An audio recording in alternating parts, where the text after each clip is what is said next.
Chers amis, je désire prendre le temps de vous remercier pour votre générosité durant l'année 2022. Cela a été une grande bénédiction. Quel chemin parcouru! Grâce à votre amour pour l'œuvre de Dieu, des gens ont rencontré le Seigneur, sont passés de la mort à la vie. Des baptêmes ont pris place, des vies ont été sauvées, des couples ont été restaurés, plusieurs ont connu un momentum dans leur vie. Il y a eu un avant et il y a eu un après. Grâce à vous, nous avons démarré une église sur Internet, Momentum sans frontières.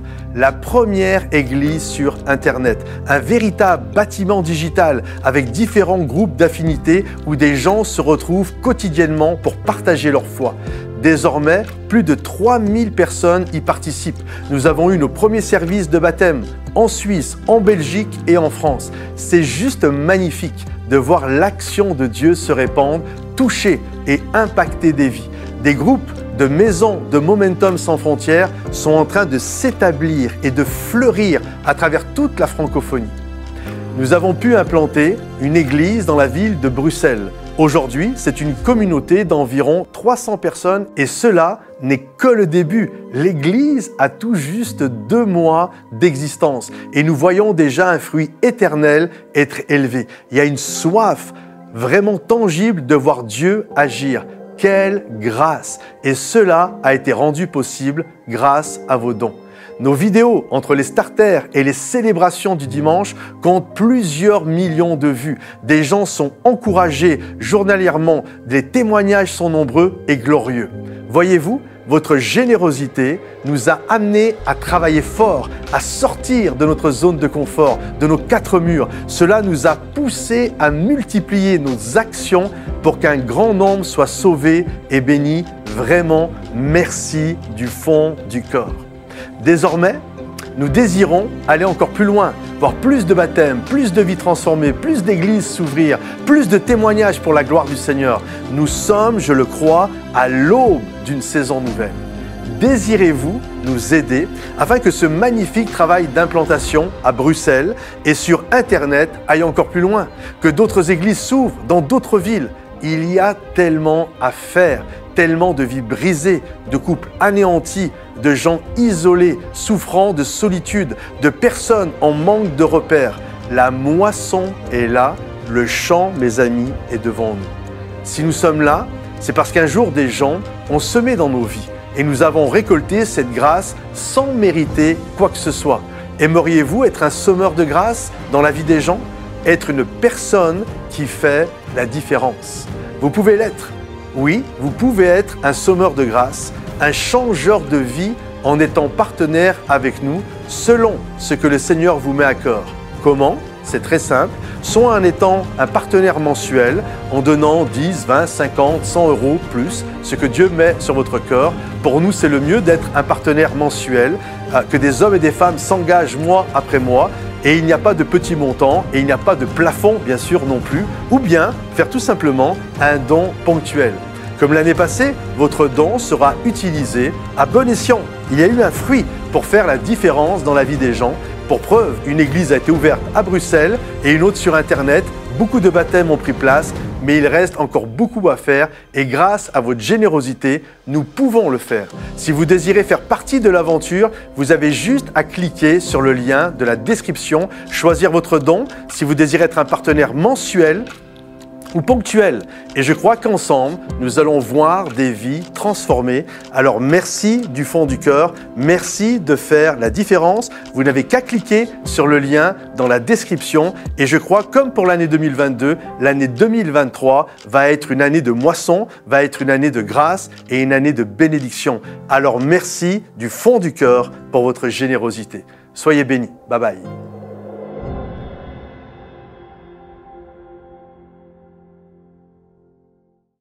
Merci Pasteur Patrice pour toutes ces informations. On a vraiment hâte de voir Dieu à l'œuvre dans ce beau projet. Bonjour à tous, je m'appelle Hélène et je suis heureuse de passer la matinée avec vous. Si tu ne l'as pas déjà fait, je t'invite vraiment à liker la vidéo et à t'abonner à notre chaîne. Ça permettra à la vidéo de vraiment bénir beaucoup plus de monde. Si tu veux rejoindre la communauté de Momentum sans frontières, tu peux le faire tout simplement en t'inscrivant sur le site www.momentumsansfrontières.com.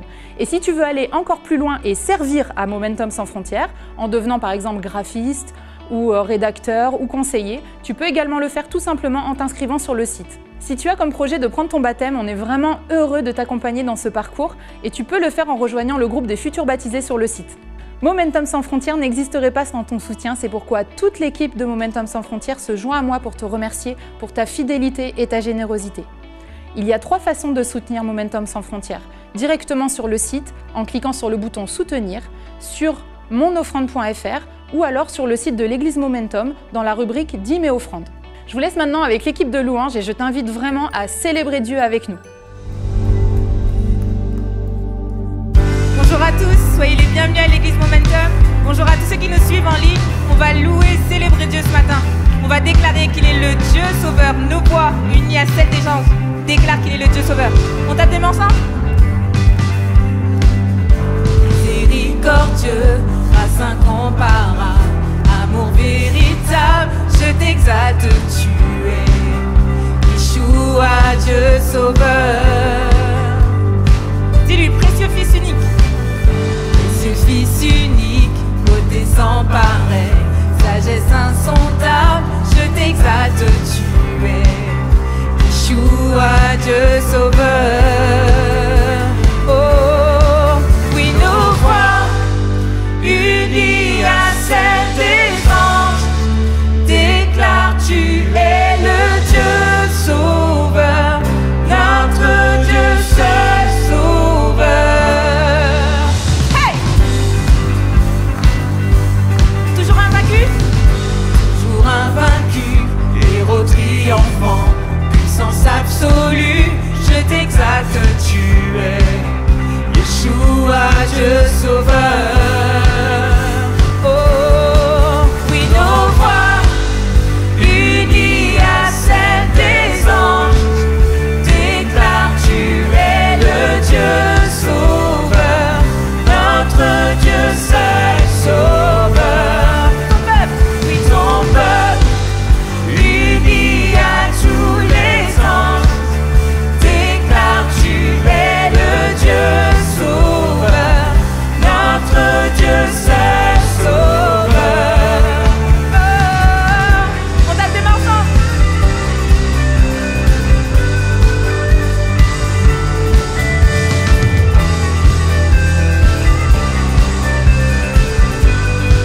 Déclare-le, je suis à toi. Je suis à toi.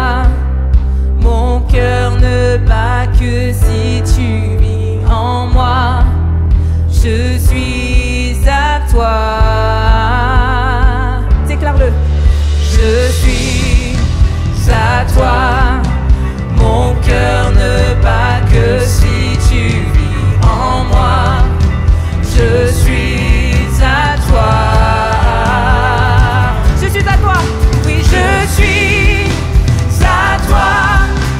Mon cœur ne bat que si tu vis en moi.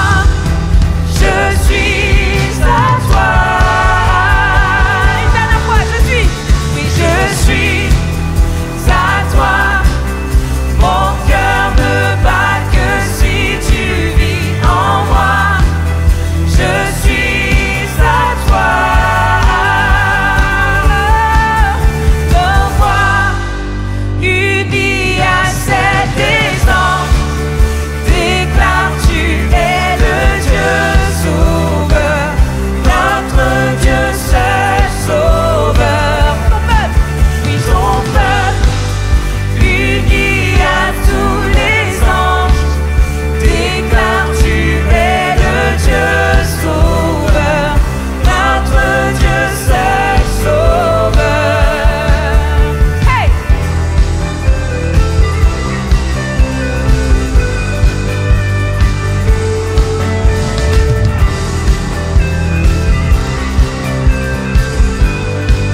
Chante-le, je suis à toi. Je suis à toi. Mon cœur ne bat que si tu vis en moi. Je suis à toi. Je suis à toi. Oui, je suis à toi. Mon cœur ne bat que si tu vis en moi. Je suis à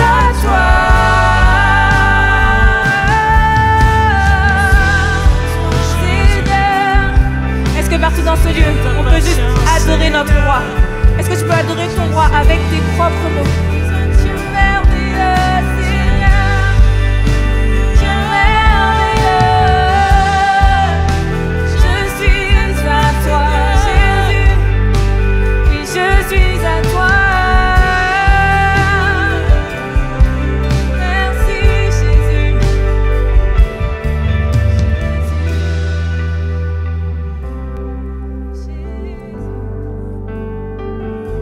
Alléluia. Notre Dieu est digne de louange, amen. Il est digne de recevoir toute l'adoration. Alléluia. Et on veut juste chanter, Seigneur, mon âme bénit ton nom. Mon âme te célèbre ce matin pour tout ce que tu as fait dans ma vie, pour qui tu es. Merci, oh Dieu.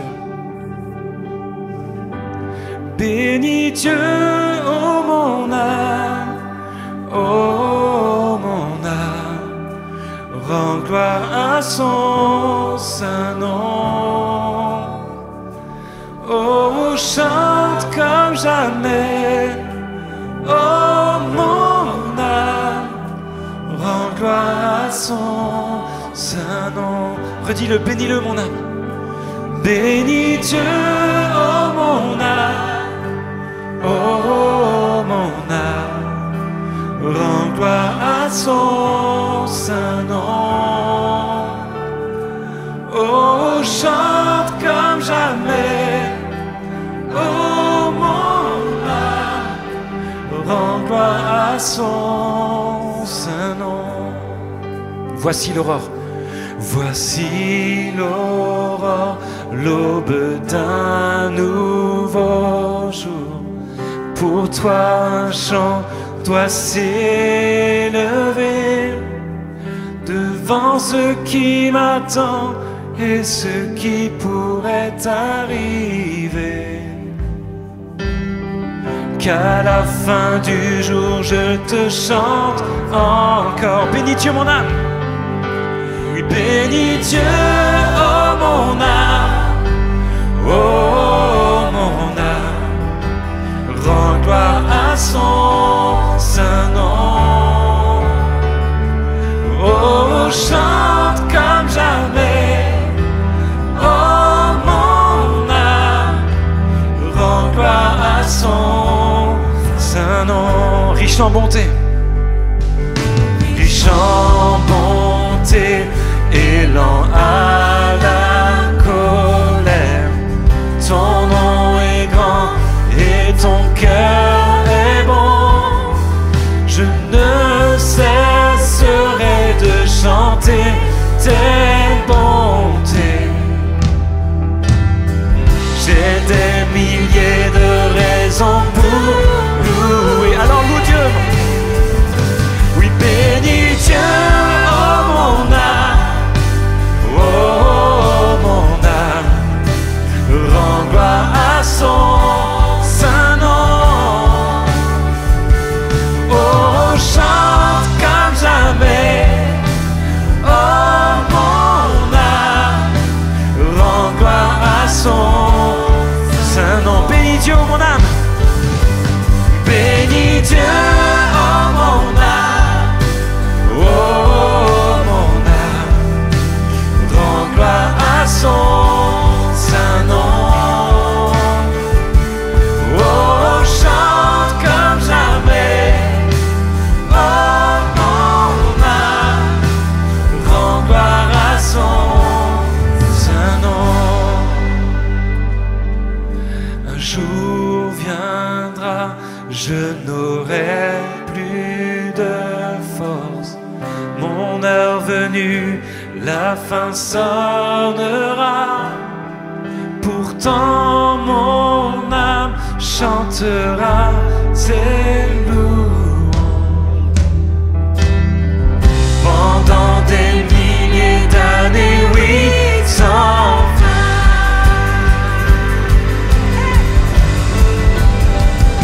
Oui, bénis Dieu, oh mon âme. Oh mon âme. Rends gloire à son saint nom. Oh, chante comme jamais.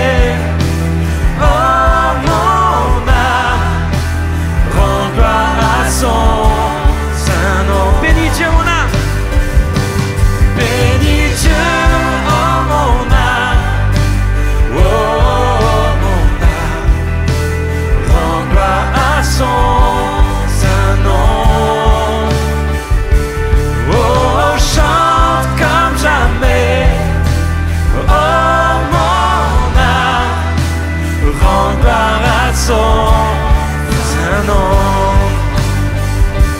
Bénis Dieu.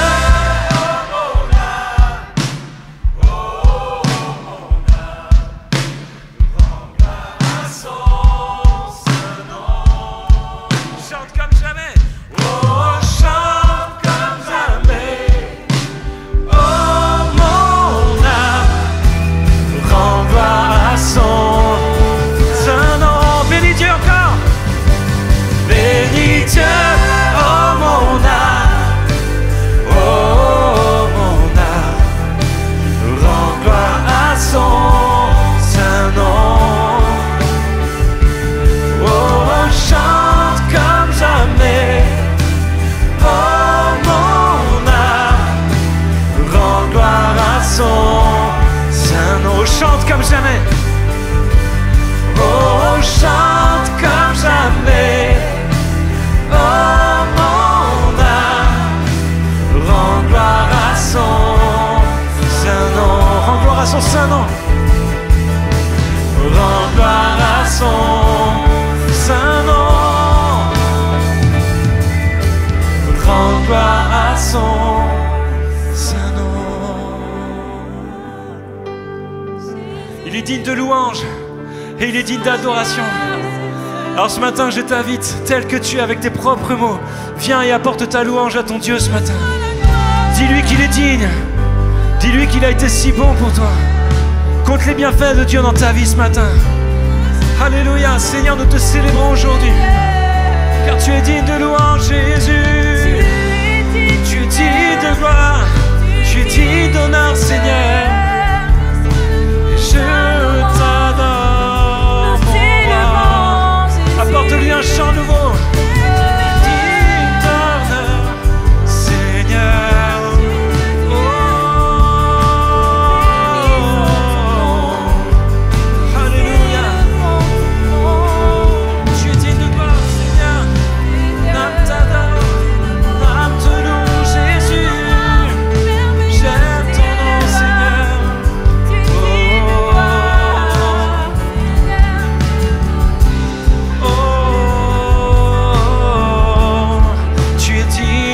Seigneur, oh, oh, tu es digne d'honneur, Seigneur, oh,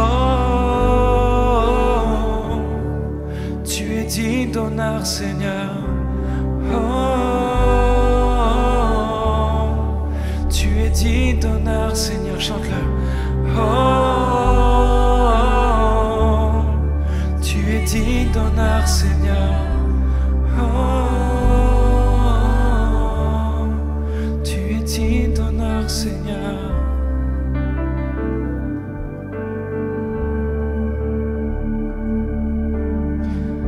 Alléluia. L'équipe va s'approcher, va distribuer les éléments de la Sainte Seine. Je vous invite juste à les garder en main. Et nous allons chanter ce chant qui nous parle que Jésus fait trembler les ténèbres. Amen. Qu'il répand sa paix. Alléluia. Paix, tu répands ta paix.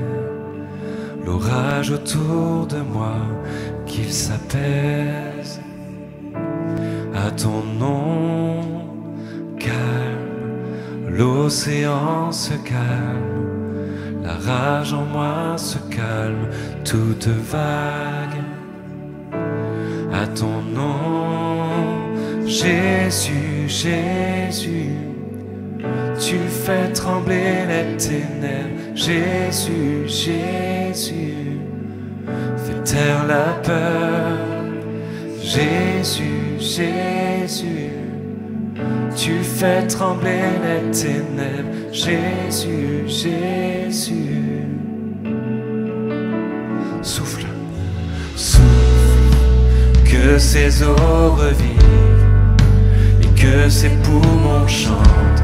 Et encore, je louerai Jésus, Jésus, Jésus, tu fais trembler les ténèbres. Jésus, Jésus, fais taire la peur.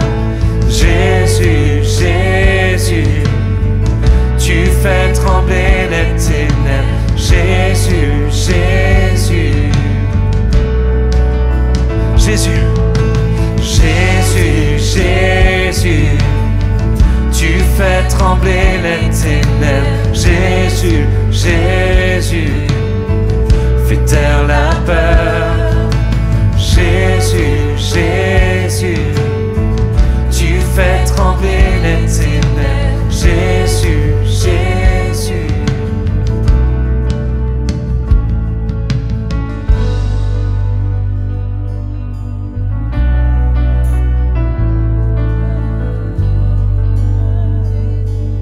pas hésité à aller jusqu'à la mort de la croix pour toi et pour moi.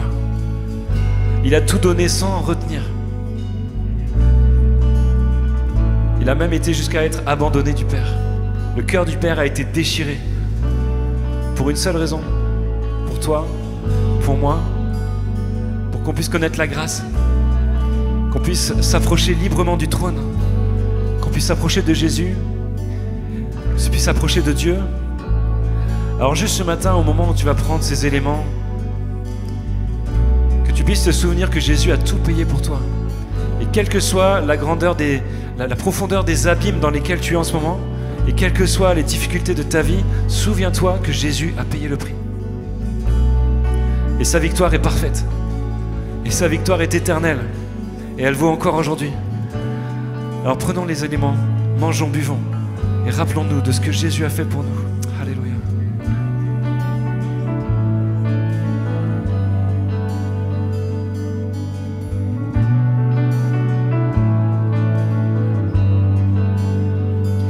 Je vous invite à faire passer les coupelles sur les bords des rangées pour le ramassage. Et nous allons rechanter Jésus, le nom qui fait trembler les ténèbres. Amen.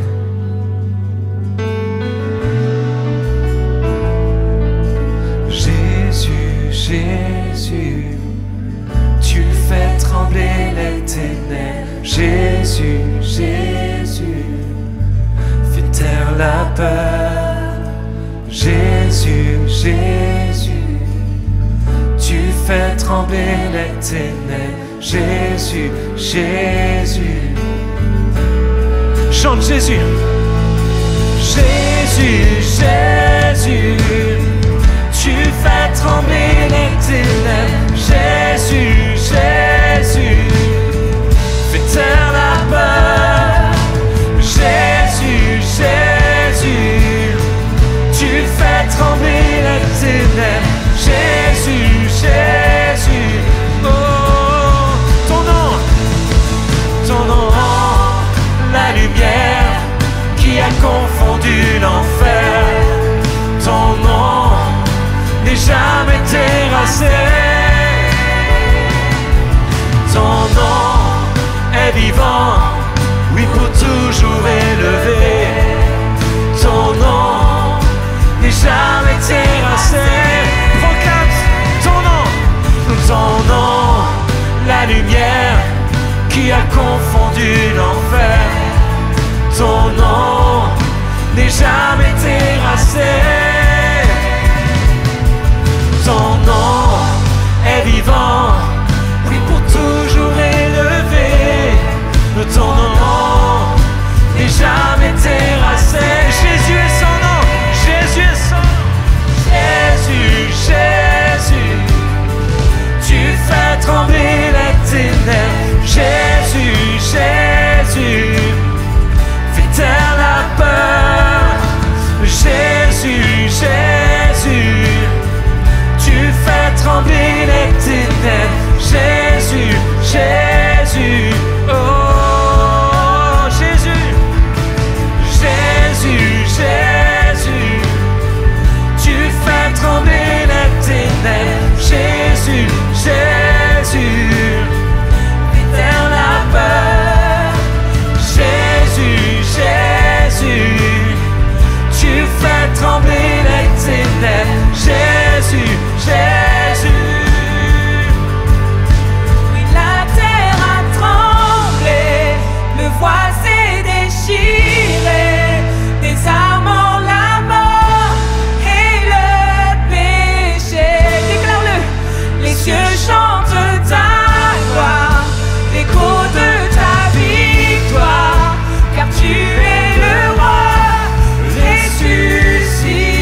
la puissance est sans pareil.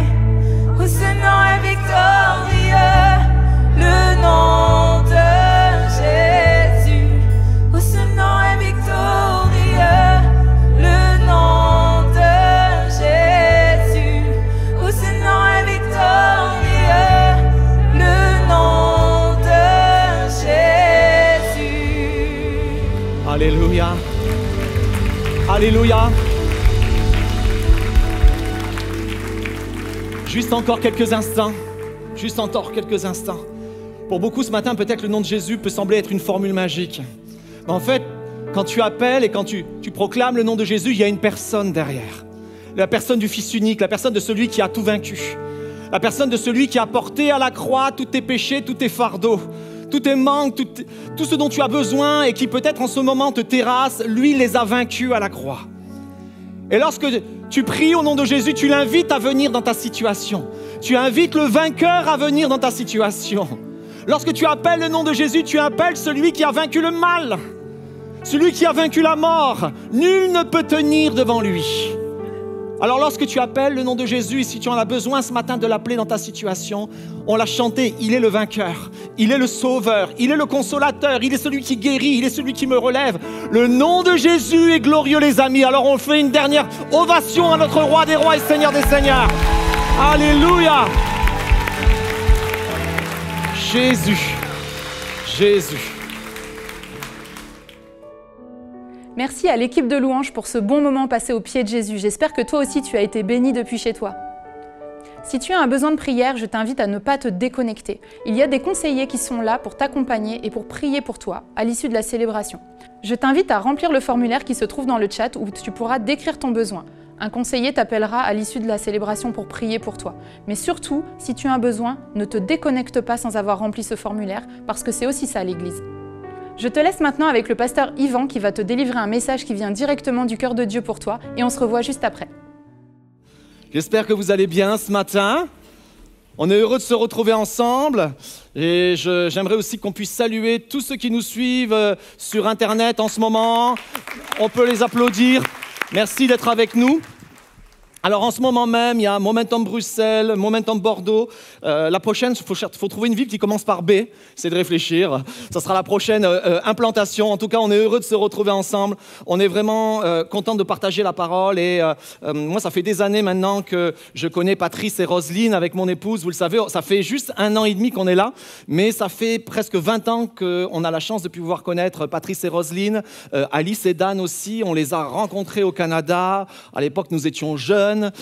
Sans enfants, 3 enfants plus tard et quelques années plus tard, on est ici avec vous. Mais durant ces années-là, ça nous arrivait souvent de faire des allers-retours entre la France et le Canada, d'aller voir notre famille. Et il m'est arrivé dans les derniers temps où on demeurait encore au Canada, une sorte de dernier aller-retour. Mon épouse était déjà en France et on était dans un questionnement extrêmement actif. Est-ce que c'est le temps de rentrer? Une porte venait de se fermer sur Haïti et on se posait la question, où est-ce que Dieu, tu désires nous envoyer? Et puis, je devais prendre l'avion pour la rejoindre et cette fois, j'étais seul, sans enfant. Tous ceux qui ont des enfants savent comme c'est un plaisir de prendre l'avion seul, c'est pas vrai?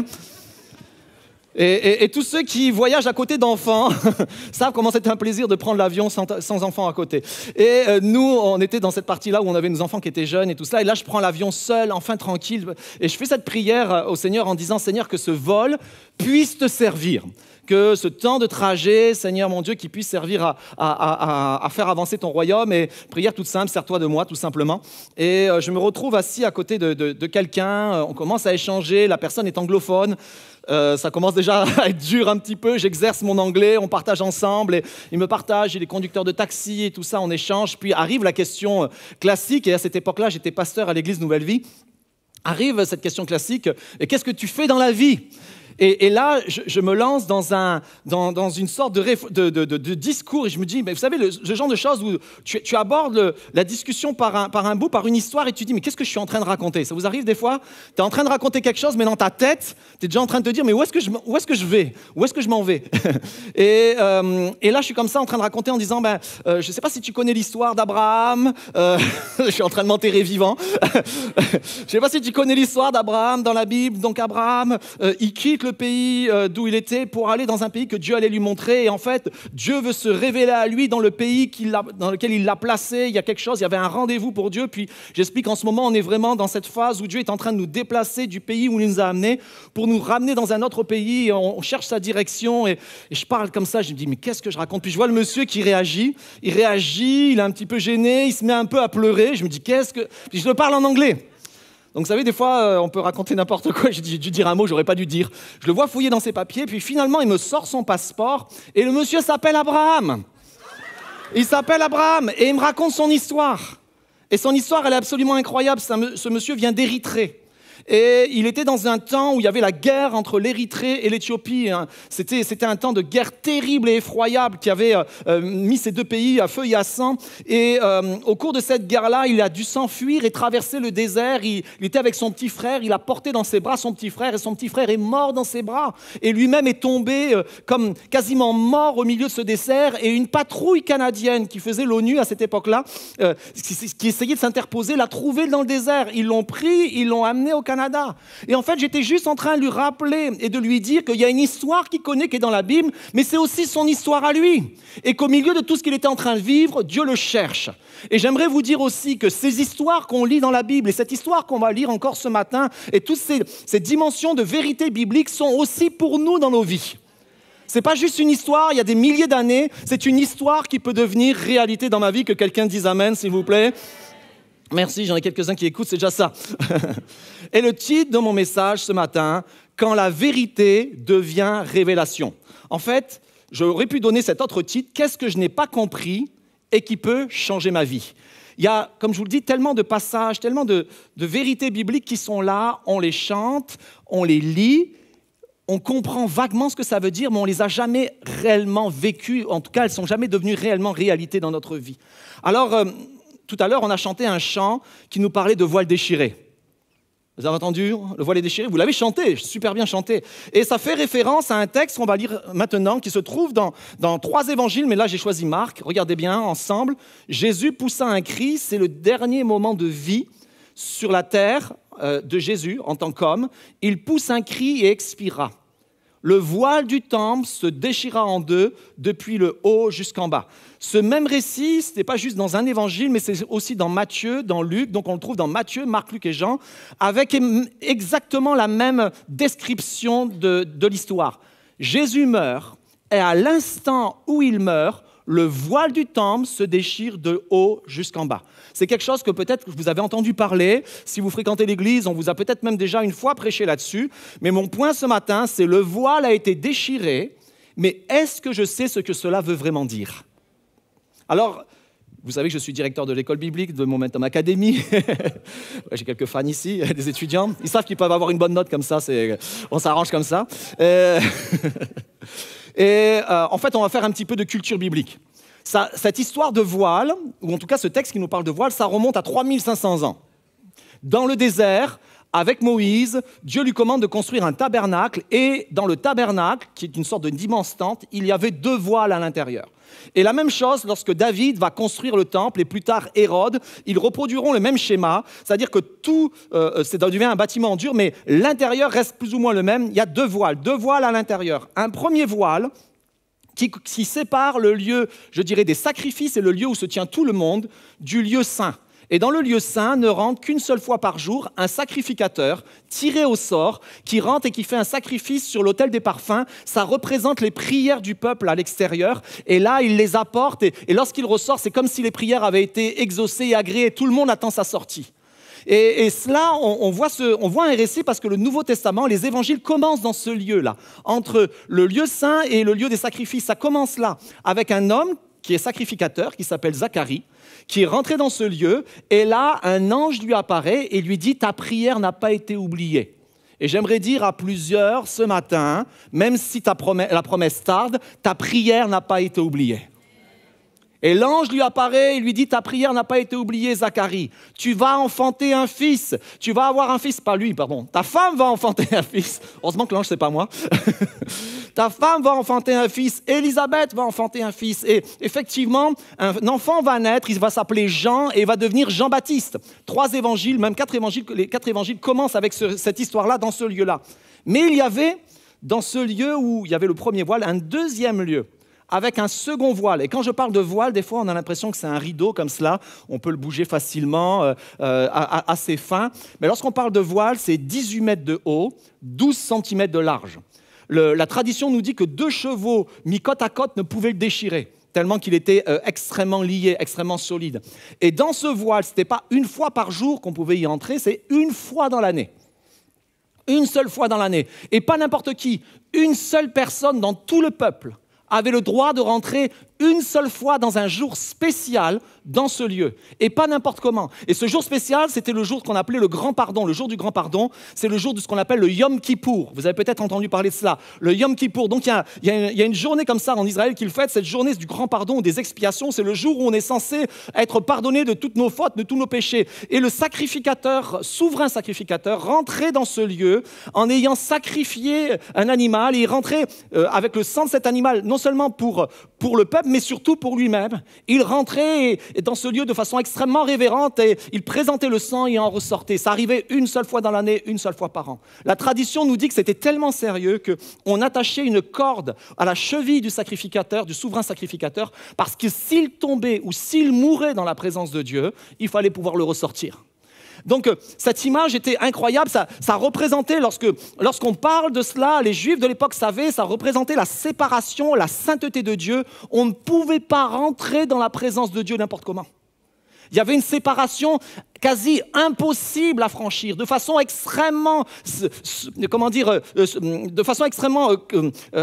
référencée. On ne pouvait faire qu'un sacrifice pour y rentrer, un jour précis, on ne pouvait pas faire ça n'importe comment. Ça montrait le sérieux de la présence de Dieu. Mais un jour, en un seul instant, le voile, à l'initiative de Dieu, de haut en bas et pas de bas en haut, a été déchiré. Et il y a une promesse pour nous, une promesse de présence. Et voici ce que l'auteur de l'Épître aux Hébreux nous dit. « Je ne me souviendrai plus de leurs péchés, ni de leurs fautes. Or, là où il y a le pardon des péchés, il n'y a plus à présenter d'offrande pour le péché. Ainsi, frères et sœurs, nous avons par le sang de Jésus l'assurance d'un libre accès au sanctuaire. » C'est ce qui nous est parlé. Cette route nouvelle et vivante, il l'a inaugurée pour nous au travers du voile, c'est-à-dire de son propre corps. En fait, quand son corps a été déchiré à la croix, Dieu a lui-même déchiré le voile pour ce qui séparait la présence, sa présence inaccessible, il l'a rendue accessible par la mort de Jésus. En fait, il l'a fait même une fois pour toutes, c'est pour ça qu'il n'y a plus besoin de sacrifice. Et ça, c'est la vérité. En fait, là, je suis en train juste de vous faire visiter de l'aspect théologique et de vous dire, voici ce qui s'est passé. Ça, c'est la vérité, ça, c'est la part de Dieu. Mais maintenant, est-ce que je comprends ce que cela veut dire pour moi? Le voile a été déchiré, mais est-ce que je sais ce que je peux vivre? Parce que la Bible nous parle, en fait, voici la part de Dieu, elle a été faite une fois pour toutes, il y a 2000 ans, le voile a été déchiré, on ne peut plus revenir en arrière, c'est fait. Dieu a laissé libre accès à sa présence. Mais la Bible nous parle d'un second voile, qui, lui, n'est plus dans le temple, et il n'est pas dans le temple, mais il est sur nos vies. Il parle de ce voile qui est sur nos vies et qui fait que des millions de personnes, ou des milliards de personnes lisent la Bible ou connaissent Jésus. Quand on leur dit « Est-ce que tu connais Jésus ?» Ils vont dire « Oui, je connais, c'est un monsieur, il y avait 2000 ans, il est venu, et c'est le Dieu des chrétiens, ou en tout cas, on dit qu'il était fils de Dieu. Je connais son histoire. » Et des milliers connaissent l'histoire, mais lisent l'histoire, mais il y a comme un voile et ils ne voient pas, ils ne comprennent pas ce qui se passe.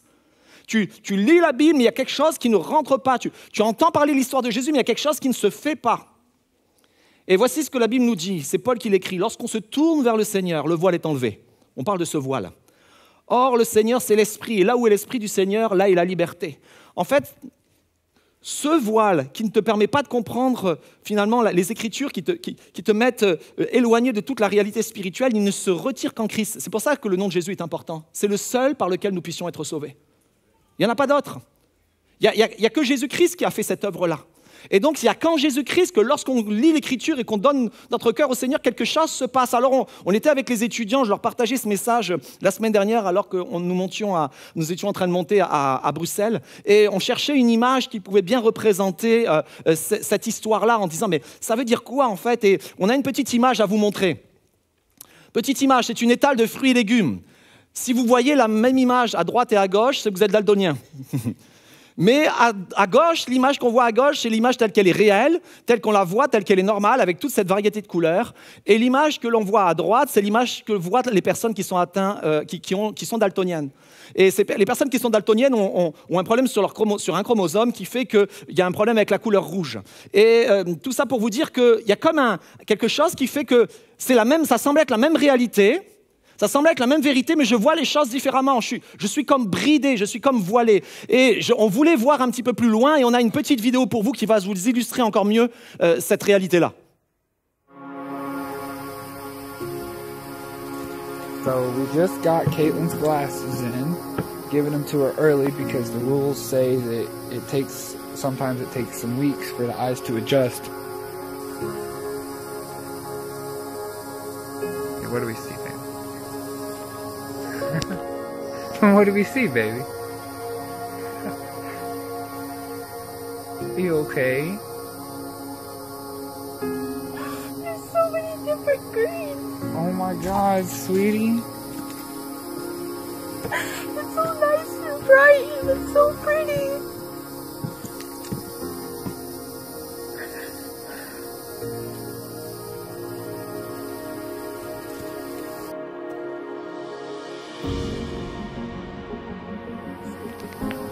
Your shirt is so bright. Nice and dirty, I've been working all day. C'est cette réalité. C'est cette réalité que quand tu donnes ton cœur au Seigneur, ou le jour où tu l'as donné pour beaucoup d'entre nous, il y a quelque chose où tu as réalisé qu'il est mort pour toi, qu'il a pardonné tes péchés, que maintenant tu as libre accès, il y a quelque chose qui s'est enlevé sur ta vie. Tu ne vois plus la vie de la même façon, tu ne vis plus de la même façon. Et il y a une invitation de la part du Seigneur Jésus à dire « Viens en ma présence, parce qu'en ma présence, tu peux retirer ce voile, et ce voile va te faire voir les choses différemment. » Tu vas les voir différemment, tu vas les vivre différemment. Alors, la réalité, et ce point que je vais vous amener ce matin, c'est que le voile sur nos vies doit être enlevé. La vérité, c'est que Dieu a fait sa part. La vérité, c'est qu'il y a 2000 ans, le voile a été déchiré de haut en bas. Mais il y a un voile sur nos vies qui doit être enlevé.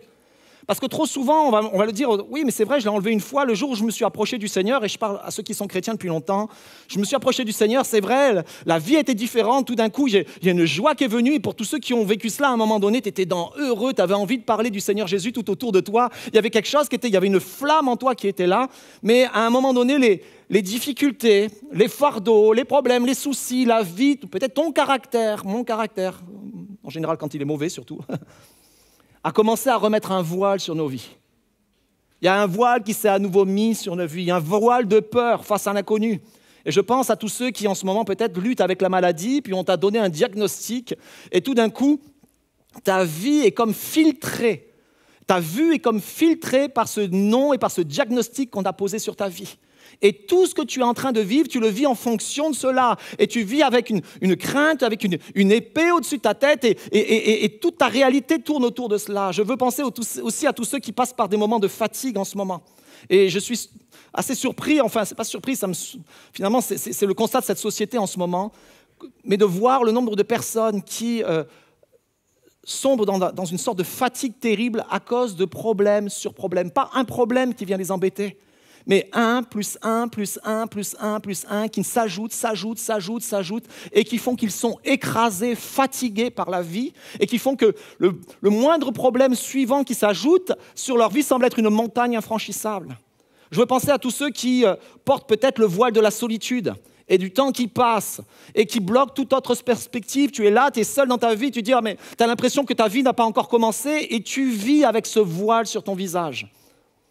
Je veux penser aussi à tous ceux qui vivent avec le voile, et ça concerne beaucoup d'entre nous, le voile de la culpabilité et des échecs, qui fait que lorsque tu entres dans ce lieu ou lorsque tu entres dans la présence de Dieu, tu entres avec un sentiment d'incapacité, d'imposture. Seigneur mon Dieu, je ne peux pas m'approcher de toi et tout le reste. C'est comme si tout dépendait de toi, et Dieu est en train de te dire, il y a quelque chose que tu dois retirer. Tu dois rentrer dans ma présence d'une autre façon que cette façon indigne. J'aimerais te rassurer.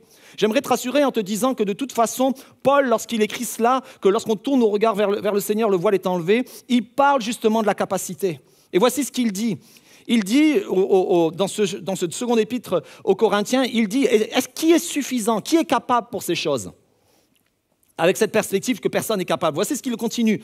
Non que nous soyons par nous-mêmes capables de concevoir quelque chose comme venant de Dieu. Donc il dit, on n'est pas possible, mais voici la suite. Mais notre capacité vient de Dieu. Il nous a aussi rendus capables. Ce mot-là ne sort que 4 fois dans le Nouveau Testament, 4 fois au même endroit. 4 fois juste avant de te dire que le voile peut être retiré. Pour te dire, ok, ce n'est pas une question de capacité, ce n'est pas une question de ta capacité, c'est une question de foi. Et la foi, ce n'est pas la foi en toi, c'est la foi en celui qui a accompli le sacrifice. La foi en celui qui t'a donné la victoire. C'est cette foi-là. Alors la foi de la culpabilité, le voile de la culpabilité doit être retiré. Je pense à tous ceux aussi qui vivent avec des blessures du passé, qui sont là comme marquantes et qui ont marqué ta vie. Et tu vis chaque événement comme un scénario du passé qui est en train de se reproduire. Et tu es prisonnier de cela. Tu ne vois cela qu'à travers ce prisme-là. Et quelque chose a besoin d'être retiré de ta vie. La Bible parle, et Paul va en parler longuement, du voile de religiosité. Il va même écrire à une église qui s'appelle Galate en leur disant « Mais vous avez vécu la liberté de l'évangile. Comment maintenant vous pouvez vous remettre sous un joug de culpabilité, sous un joug de religiosité que personne n'a pu porter avant et dont Jésus nous a délivrés ?» Et la religion est là pour te remettre des voiles sur voiles sur voiles et pour dire « Si tu veux vraiment t'approcher de Dieu, alors cela et cela, tu dois faire cela, tu dois faire cela, tu dois faire cela. » Mais ce que dit Paul, et David le dit aussi, c'est « Tourne tes regards vers le Seigneur ». Arrête de fixer tes regards sur tout ce qui ne va pas, sur tout ce qui doit changer. Enfin, ce que doit changer, c'est bien de fixer ses regards là-dessus. Mais à un moment donné, une fois que tu en as pris conscience, tourne tes regards vers le Seigneur. Il y a un psaume extraordinaire, c'est le psaume 34. Psaume 34, on lit cela et il nous est dit quand on tourne les regards vers lui, on est rayonnant de joie et le visage ne rougit pas de honte. Et là, on se dit, David, c'est sûr, c'est facile pour toi. Tu étais soit au milieu de tes brebis, tranquillement avec ta harpe et relax dans la nature, pas de problème, soit tu étais sur ton trône, tranquillement en train de gouverner ton pays, puis là, tu laissais les autres aller se battre, puis toi, tu composais le chant. Mais les psaumes, souvent, il y a une petite intro qui nous dit quand est-ce qu'il a composé ce chant-là. Et David a composé ce chant-là, avec ce verset-là, qui nous dit qu'on peut se tourner vers le Seigneur et on est rayonnant de joie. Il l'a composé dans un des moments les plus durs de sa vie. Il pensait qu'il n'y avait plus d'avenir pour lui en Israël. Il pensait que Saül, le roi qui était là, allait finir par le tuer. Donc il s'enfuit dans le pays des ennemis, le pays des Philistins. Et là, dans le pays des Philistins, il est seul, il essaye de passer incognito, mais on le reconnaît. Puis on se souvient d'une chanson qu'on chantait. « Eh, Saül en a tué 1000, mais David en a tué 10 000. » Il dit, c'est pas David qui devait en tuer 10 000, mais quand on parle des 10 000, c'est nous, là. Et donc, les Philistins l'attrapent et le mènent devant leur prince et leur disent, mais ça, on vient d'attraper celui dont il est dit, Saül en a tué 1000, mais David 10 000. Et pour se sauver de cette situation, David va feindre la folie. Il va montrer que comme il va faire semblant d'être fou. Et il va écrire ce psaume. Il va dire « J'ai cherché l'Éternel et il m'a répondu. Il m'a arraché à toutes mes frayeurs. » Quand on regarde à lui, on resplendit de joie, c'est ce que je dis, et le visage n'a pas à rougir. Quand un malheureux crie, vous connaissez ce verset, l'Éternel l'entend. Si tu ne la connais pas, prends-le pour toi. Et le sauve de toutes ses détresses. L'ange de l'Éternel campe autour de ceux qui le craignent et il les délivre. Goûtez et voyez, et lui pouvait le dire, combien l'Éternel est bon. Heureux l'homme et la femme qui se réfugient en lui. Craignez l'Éternel, vous tous ses saints, car rien ne manque à ceux qui le craignent. Je pense à tous ceux qui vivent des moments difficiles de manque et ils ont peur par rapport à leurs ressources. Craignez l'Éternel, vous tous ses saints. Les lionceaux éprouvent la disette et la faim, mais ceux qui cherchent l'Éternel ne manquent d'aucun bien. C'est ce que Jésus va dire, cherchez premièrement le royaume de Dieu et sa justice, et tout le reste va être donné. Trop souvent, nos yeux sont fixés sur ce qui manque au lieu de fixer nos regards sur celui qui est victorieux. Mais regardez la suite, extraordinaire, c'est la fin. Je ne vous lis pas, il y a 23 versets, je vous en lis juste quelques-uns. L'Éternel est près de ceux qui ont le cœur brisé, et il sauve ceux qui ont l'esprit dans l'abattement. Je pense à tous ceux qui passent par des moments de dépression, des moments de découragement. Prends ce verset pour toi, il est à côté de toi, l'Éternel. Il campe à côté de toi, il est près de toi, et il sauve ceux qui ont l'esprit dans l'abattement. De nombreux malheurs atteignent le juste. Des fois, tu te demandes pourquoi, Seigneur. Mais voici la suite. Mais de tous, l'Éternel le délivre. Derrière, il y a un passage prophétique que je passe, mais qui est extraordinaire. Il garde tous ses os, ça concerne Jésus. Mais voici le dernier verset. Le dernier verset me touche énormément. L'Éternel libère l'âme de ses serviteurs et tous ceux qui se réfugient en lui échapperont à la condamnation. Tu rentres avec un voile de culpabilité dans le lieu de la présence du Seigneur. Réfugie-toi en lui. Il n'y a plus de condamnation pour ceux qui sont en Jésus-Christ, la Bible dira. Alors, ça, c'est des choses dont on n'est pas capable, mais nous sommes capables. La seule chose dont on est capable, et ça, David le dit, finalement, ce n'est pas si compliqué que ça, c'est tourne tes regards vers lui. Arrête de regarder ce qui ne va pas, arrête de regarder tes impossibilités, arrête de regarder à ce qui torture ton âme, tourne tes regards vers lui. Et voici ce que va dire Paul pour en rajouter. Nous tous qui sans voile sur le visage, une fois qu'on se tourne vers lui, le voile est ôté, contemplons comme dans un miroir la gloire du Seigneur, nous sommes transformés à son image de gloire en gloire par l'Esprit du Seigneur. Ce verset veut dire que je deviens ce que je contemple. En fait, on cherche des fois des solutions pour être transformé, mais la vraie solution, c'est contemple. On le sait que c'est vrai parce qu'on sait que c'est vrai dans le négatif. Quand j'écoute l'actualité, quand j'examine l'actualité, et surtout en France où elle est très anxiogène, si tu lis les journaux, tu te connectes sur Internet, tu regardes la télévision, on va t'apprendre que cet hiver, c'est pas sûr que tu puisses avoir du chauffage, que de toute façon, ton argent en banque vaut plus rien parce qu'il y a l'inflation, que tu vas avoir du mal à trouver des produits parce que ça va devenir de plus en plus difficile, que fais attention à ton plein, ça va devenir de plus en plus cher. Et bon, c'est tout ça si on survit à l'hiver nucléaire. C'est tout ce qu'on vous présente comme actualité. Donc l'actualité est anxiogène, et si tu te nourris juste de cela, mais qu'est-ce qui va se passer dans ta vie? Tu vas devenir anxieux, tu vas avoir une crainte qui va habiter là. Si tu te nourris de violence, si tu te nourris de tes frustrations, qu'est-ce que ça va produire dans ta vie? De la colère. Toi-même, tu vas devenir violent. Toi-même, tu vas exprimer énormément de frustration. Si tu vois tout ce que le monde est frustré, et toi, tu le prends pour toi. Si tu contemples les richesses et les biens matériels de ce monde avec envie en disant « c'est ça que je veux », les biens de ton voisin en disant « c'est ça que je veux », tu vas toujours être insatisfait. La Bible dit tu vas poursuivre du vent, tu vas essayer d'attraper, tu ne vas jamais être satisfait, tu vas vivre dans l'envie jusqu'à la fin de tes jours en oubliant de remercier tout ce que le Seigneur t'avait déjà donné.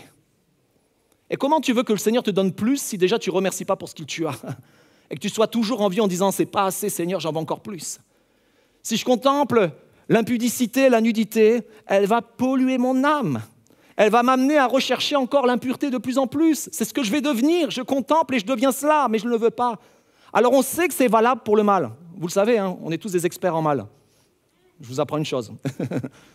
Mais l'inverse est infiniment plus puissant. Lorsqu'on se tourne vers le Seigneur, quelque chose se passe de façon extraordinaire. Si je contemple Jésus, contempler, ça veut dire quoi? Ça veut dire admirer, examiner, observer. Alors je vais être transformé. Pourquoi on chante? Pourquoi on chante le nom de Jésus?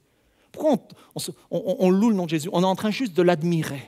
On est en train d'élever son nom. Et il y a quelque chose qui se passe dans notre âme qui fait qu'on se rapproche, on rentre dans sa présence et quelque chose se passe.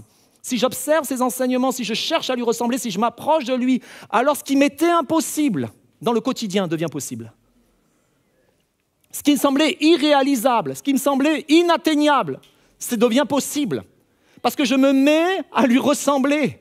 Alors que peut-être j'avais tellement de failles dans ma vie et qui sont là et qui m'empêchent d'avancer, mais tout d'un coup, je dis, Seigneur, comment je vais faire pour m'en débarrasser? Je m'approche de lui et les failles changent. Il y a quelques années de cela, il y avait un homme qui était gardien dans la ville où on habitait du port dans lequel on était, c'est le port de Saint-Laurent-du-Var. Il était gardien. Et il est venu nous voir un jour, il cherchait une église et sur Internet, il a tapé église Saint-Laurent-du-Var et il est tombé sur la nôtre. Et il se trouvait que j'étais là ce jour-là avec un de mes collègues et il nous a demandé la prière. Il me dit, écoutez, moi, quand je fais mes rondes la nuit, je suis tourmenté, je vis des moments difficiles, d'angoisse, de peur. Est-ce que vous pouvez prier pour moi? Donc, on lui parle de Jésus et on dit, mais ce n'est pas nous qui avons un pouvoir spécial, on va te parler de celui dans le nom dans lequel on va prier, le nom de Jésus. Et voici Jésus qui est là et il a chassé les ténèbres et tout ce qu'on a chanté. On prie littéralement cette prière et on le laisse aller. Et dans la semaine, je reçois un coup de téléphone, le monsieur demande à me revoir. Je me dis, oh là là, qu'est-ce qui va se passer? Il revient et il nous dit, mais qu'est-ce que vous avez fait? Je dis, on a juste prié au nom de Jésus. Où est-ce que tu veux en venir? Vous savez, c'est des fois, tu ne sais pas si ça va être quoi le retour. Et là, le monsieur me dit, écoutez, je vous ai demandé de prier parce que j'avais peur, mais il me dit, j'avais une autre réalité dans ma vie qui était terrible. Il me dit, tous les matins, à chaque fois que je me levais, toute la journée, je racontais des bêtises. Toute la journée, j'étais un mythomane, il dit. Je racontais que j'étais telle personne, que j'avais fait telle chose, des scénarios de vie, puis je ne pouvais m'arrêter de mentir en permanence. Tout le temps. Il me dit, vous avez prié pour moi, ça fait 3 jours que je n'ai pas menti. Là où j'en viens, Quand tu tournes tes regards vers le Seigneur, il te transforme à son image. Des fois, tu essayes par tes propres forces de changer des choses dans ta vie. Tu n'y arrives pas, tu te dis non, ça m'a vaincu, je suis esclave, ça a pris victoire sur moi. Mais quand tu tournes tes regards vers celui qui est victorieux, tu es transformé à son image. Et les choses qui ne semblaient inenlevables de ta vie, intransformables de ta vie, ça devient possible. Parce que quand tu te mets à devenir comme Jésus, tout devient possible. Ça, c'est ce verset qu'on a lu. Mais ce verset a aussi une autre possibilité de traduction. On l'a lu dans la version Second 21, c'était en 2008 qu'elle a été remodelée, cette traduction-là. Mais il y a une première traduction qui date de 78. Pas l'an 78, mais 1978. Voici ce qu'elle dit. Elle est sensiblement pareille, mais légèrement différente. Mais elle amène une autre réalité, elle amène une autre vision de cette même réalité qui est magnifique. Nous tous qui, le visage dévoilé, reflétons, cette fois on n'est plus en train de contempler à travers un miroir et on devient, mais là il nous dit on reflète comme un miroir, notre vie devient un miroir. La gloire du Seigneur, nous sommes transformés en la même image, de gloire en gloire, comme par le Seigneur l'Esprit. En fait, la deuxième pensée sur cette dimension de transformation, c'est que l'authenticité me permet de le refléter. Si je me présente en sa présence et que je joue un rôle, il ne se passera rien. Si je viens ce matin dans l'église et que j'essaye de jouer le rôle du bon chrétien, et alors que dans ma vie c'est complètement l'inverse, et que dire ok, il lève les mains, je lève les mains, là il tape des mains, je tape des mains, si j'essaye de ressembler et de jouer un rôle d'un scénario pourri, pour de vrai, rien ne fonctionnera. Par contre, si je suis authentique en sa présence, de toute façon je vais vous apprendre quelque chose, le Seigneur sait tout. Qu'est-ce que tu peux lui cacher? Qu'est-ce que tu serais capable de cacher au Seigneur? Il te connaissait dès la naissance, le nombre de jours que tu allais vivre, il connaît le nombre de tes cheveux. Pour certains, c'est plus facile. Je me tourne vers quelques-uns. Non, mais ça va, Sam. Mais qu'est-ce que tu peux lui cacher? Qu'est-ce que tu peux cacher que le Seigneur ne sait pas? Et en fait, quand tu viens dans un moment d'honnêteté, où tu as enlevé tes voiles, tu t'es tourné vers lui, tu as enlevé les voiles, tu as dit, OK, il y a la religiosité, il y a peut-être dans l'église où j'allais, il ne fallait pas taper des mains, il ne fallait pas se lever, c'est très bien, peut-être c'est très bien, enfin moi je ne pense pas que ce soit très bien. Puis là ce matin, tu as été choqué, retire ce voile-là, approche-toi dans sa présence. Et là, quelque chose va se passer pour toi, dans un moment d'honnêteté, dans un moment de transparence. Qu'est-ce qui va se passer? Ta vie va devenir comme un miroir dans lequel Jésus va se refléter. Trop souvent, on essaye de parler de Jésus, puis on prend un rôle et ça ne fonctionne pas. Puis des fois, on n'a pas le droit de parler de Jésus dans l'environnement de travail dans lequel on est. Ce matin, je partageais avec quelques personnes, elles sont dans le secteur public, il y a des panneaux de laïcité partout dans leur bureau, ils n'ont jamais le droit de parler de Jésus. Par contre, tu as le droit de le refléter. Tu as le droit de refléter Jésus. Tu as le droit de montrer Jésus dans ta vie. Tu as le droit d'être un Jésus différent. Et c'est ça qui est précieux. En fait, vraiment, je plaide avec vous. De jouer un rôle, ça ne sert à rien. Mais de se dévoiler devant le Seigneur, c'est là que les choses changent. Quand tu joues un rôle, ça ne changera rien à ta vie. Au contraire, tu vas t'endurcir. Alors, l'invitation que nous fait le Seigneur, c'est « Viens tel que tu es ». Ça, c'est la condition. C'est le slogan de McDonald's. Ils l'ont pris à la Bible. « Viens tel que tu es ». Mais c'est juste une condition. C'est une invitation, c'est une condition. C'est-à-dire, il ne pourra rien se passer si tu ne viens pas tel que tu es. Donc, viens tel que tu es. Ça, c'est la première condition. Mais la suite, c'est deviens tel qu'il est. Ça, c'est ce que nous allons lire ce matin. Et tu ne viens pas en sa présence pour repartir tel que tu es venu. Tu viens en sa présence pour prendre la part de qui il est dans ta vie. La part de victoire, la part de paix, on l'a chanté ce matin, la part de compassion, la part de consolation, la part de tout ce qui est Jésus pour toi. En ce moment, tu en as besoin. Il veut te la donner alors que tu viens tel que tu es. Alors, la réalité maintenant, et je veux vraiment que tu te l'appropries, c'est que tu es libre de t'approcher dans la présence du Seigneur. Tu es libre, et voici ce que l'auteur de l'Épître aux Hébreux dit. En effet, nous n'avons pas un grand prêtre, ou ce même grand prêtre qui rentrait une fois par an dans ce lieu saint, dans ce lieu très saint, pardon. En effet, nous n'avons pas un grand prêtre incapable de compatir à nos faiblesses. Au contraire, il est parlé de Jésus. Il a été tenté en tout point comme nous, mais sans commettre de péché. Approchons-nous donc avec assurance, dites avec moi, avec assurance, du trône de la grâce, afin d'obtenir compassion et de trouver grâce pour être secourus au moment opportun. On va baisser nos têtes, on va fermer nos yeux. En fait, tout ce message se résume à cela.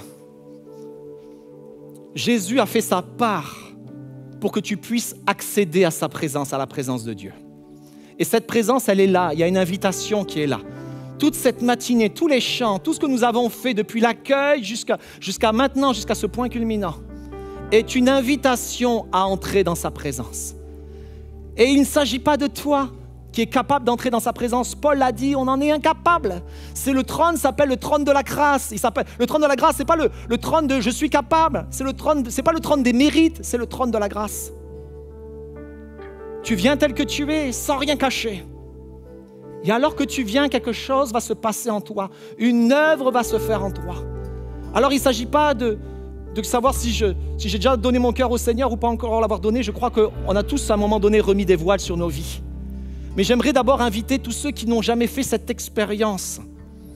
Et même derrière votre écran, peut-être tu n'as jamais fait cette expérience de croire dans l'œuvre que Jésus a fait. De croire que oui, il est mort pour toi. Oui, il a payé pour toi. Oui, il a effacé ta dette. Oui, il t'a pardonné. Oui, il a pris sur toi toute la condamnation. Oui, il est capable de te guérir des blessures que l'on a fait sur ta vie. Oui, il est capable parce qu'il l'a fait et son sacrifice a été oui et amen. Et de le croire et de t'en emparer ce matin. Mais j'aimerais aussi parler à tous les chrétiens qui le sont depuis plusieurs années, qui ont enlevé le voile un jour, à qui le voile a été retiré un jour, mais qui l'ont remis à travers les expériences de la vie. Et ce matin, c'est un rendez-vous d'authenticité avec toi. Un rendez-vous d'authenticité avec ton Dieu, entre toi et ton Dieu. Et j'aimerais juste que si tu veux vivre un moment, et on va prier ensemble, si tu veux vivre un moment d'authenticité, simplement, dans un geste, lève ta main, comme un signe que je m'approche de toi, Seigneur. On n'est pas là pour observer les mains des droites et de gauche. On est là chacun pour notre propre vie devant Dieu. Je vois des mains qui se lèvent un peu partout. Et j'aimerais insister, lève ta main, ne tarde pas, c'est un rendez-vous pour toi. On va chanter dans quelques instants un chant qui nous parle justement du voile déchiré. Mais j'aimerais juste encore prier pour toi. Seigneur Jésus, je te prie pour tous ceux qui ont levé leurs mains, tous ceux qui auraient dû la lever et qui luttent encore. Je te prie pour tous ceux qui veulent vivre cette vie de transparence et de liberté. Ils se sont enfermés dans des rôles, enfermés dans des situations dans lesquelles ils n'arrivent plus à sortir. Mais ta parole dit là où est l'esprit, la liberté. Et toi, tu recherches, Seigneur, des adorateurs en esprit et en vérité. Et c'est maintenant le temps d'être adorateur en esprit et en vérité. Alors je prie, Seigneur, maintenant, au nom de Jésus, que le voile tombe. Que les voiles tombent. Qu'ils tombent dans ce lieu, qu'ils tombent dans les vies, qu'ils tombent derrière leurs écrans. Que les voiles tombent, Seigneur, et que l'authenticité, que la vérité, Seigneur mon Dieu, puisse triompher dans leur vie, au nom de Jésus. On va chanter ce chant qui nous dit à la croix. On se lève ensemble. Chantons à la croix. À la croix, je me prosterne, où ton sang coula pour moi. Aucun amour n'est plus grand. Tu as gagné sur la mort, ta gloire remplit les yeux très hauts. Rien ne peut nous séparer. À la croix, à la croix, je me prosterne, où ton sang coula pour moi. Aucun amour n'est plus grand. Tu as gagné sur la mort, ta gloire remplit les lieux très hauts. Rien ne peut nous séparer. Tu déchires le voile, tu déchires le voile, tu traces un chemin, car tu as tout accompli. Tu déchires le voile, tu traces un chemin, car tu as tout accompli. Tu déchires le voile, tu déchires le voile, tu traces un chemin, car tu as tout accompli. Tu déchires le voile, tu traces un chemin, car tu as tout accompli.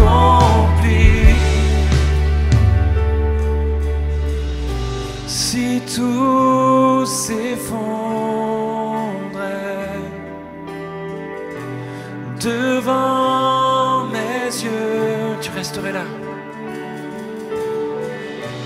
Tu resterais là.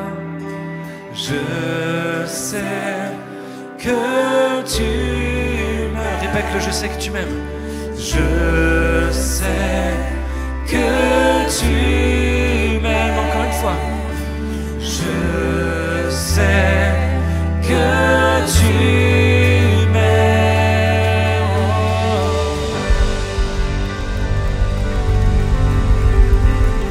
Est-ce qu'on peut applaudir le Seigneur, les amis, faire plus de bruit que ça?